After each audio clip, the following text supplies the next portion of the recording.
This land out here was owned in the 1920s as private hunting grounds by the Pracht family. It has since been reclaimed, not by developers, but by nature itself.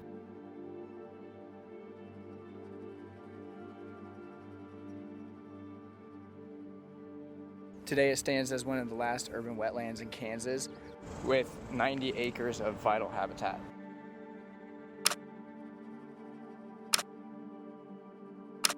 This place is way more than just a backdrop, though. It shows that even in growing cities, we can offer a place for animals to live and thrive in their natural habitat.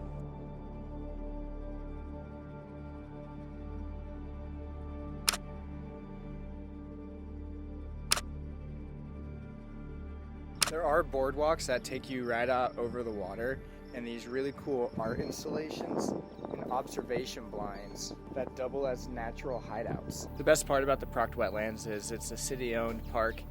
It's open to everyone year-round, free to explore.